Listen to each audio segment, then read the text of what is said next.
Ikem was a bus conductor in Lagos.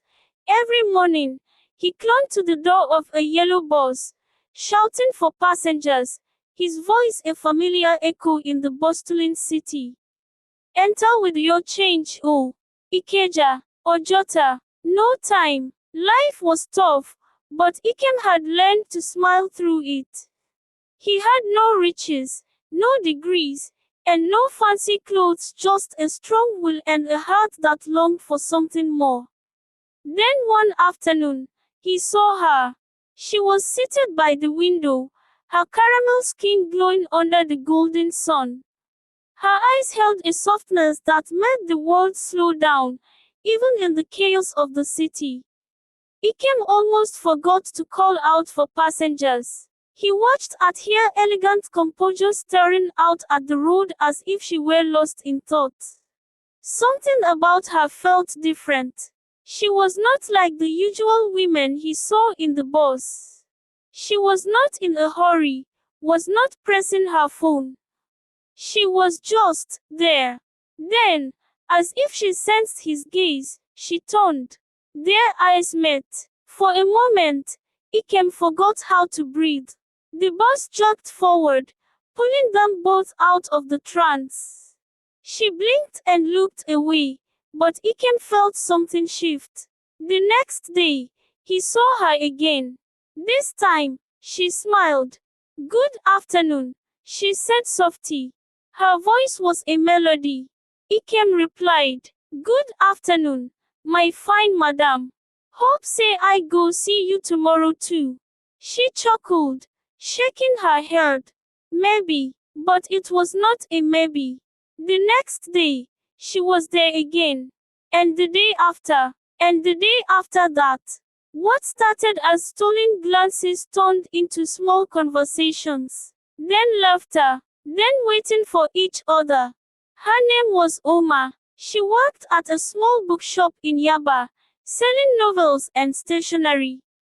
She loved poetry, loved the smell of old books, loved watching the rain fall through dusty windows. Ikem was not a poet. He was not a reader.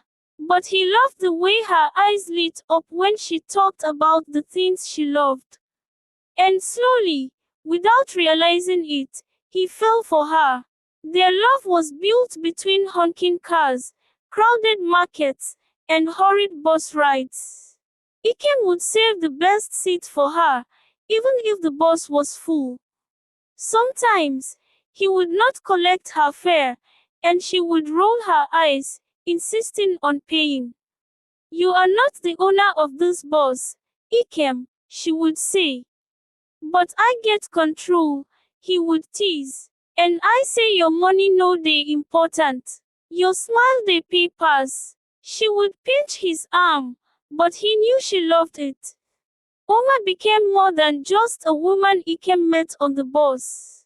She became his home. She would visit his small, cramped one-room apartment in Mushin, a space barely big enough for his mattress, a wooden table, and a few pots stacked in the corner.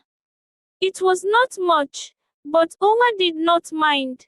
She would sweep the tiny floor, humming softly, filling the room with warmth. She would wash his clothes, scrubbing away the sweat and dust from long days on the road. She cooked for him, simple meals like rice and stew, yam porridge, or sometimes just curry with granuts when money was tight. Eat well, she would say, setting the plate in front of him. You need strength, and Ikem would grin, pulling her close. You be my real strength. When he fell sick from exhaustion, she was there, pressing a wet cloth to his forehead, whispering soft prayers under her breath. I no fit lose you, she would murmur. Ikem would hold her hand, squeezing gently. You no go lose me. But fate had its own plans. Ikem had always struggled with asthma. It came and went, like an uninvited guest. Some days, he barely noticed it. Other days, it clawed at his chest, stealing his breath. Oma worried, But Ikem always brushed it off. I'm strong, he will say. And a small thing. But that night, it was not a small thing. They were walking home from the market, their hands brushing, their laughter filling the night air. The smell of roasted plantains lingered around them, and the world felt peaceful. Then, it happened. Ikem stopped abruptly, clutching his chest. His breath came in sharp, shallow gasps. Omar's heart pounded. Ikem, his eyes widened in panic. He reached for his pocket, searching for his inhaler, but it was not there. Omar, I can't. She didn't think. She just ran. Through the crowded market, past the traders yelling prices, past the smell of fresh peppers and frying akara. She ran, shoving through bodies, her mind screaming only one thing. Get the inhaler. She burst into the pharmacy, breathless, desperate. Please, my friend. He can't breathe. I need an inhaler. The pharmacist wasted no time, handing it to her.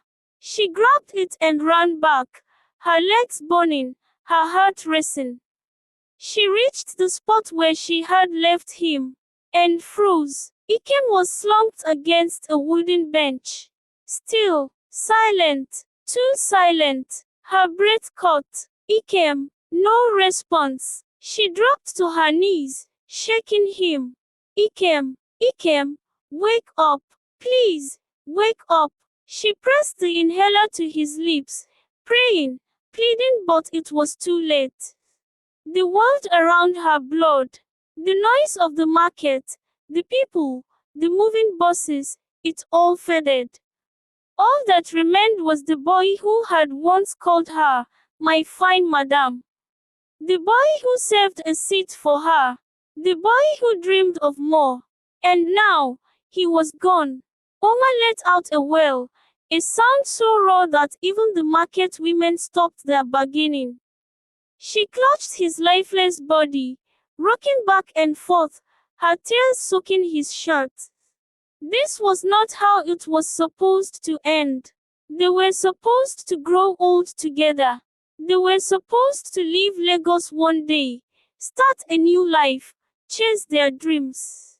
But dreams meant nothing to death. The next morning, the sun rose over Lagos as it always did. People rushed to work, children played in the streets, and buses rumbled down the roads. Life moved on, but for Omar, the world had stopped. She still woke up early, still cleaned, still cooked out of habit, out of longing, out of love for a man who was no longer there. Sometimes, she would sit by the window, staring at the road where she had first met him, waiting for a voice that would never call out again. And just like that, the love that had blossomed in the heart of the city faded, leaving only memories and the ghost of laughter that once danced between them.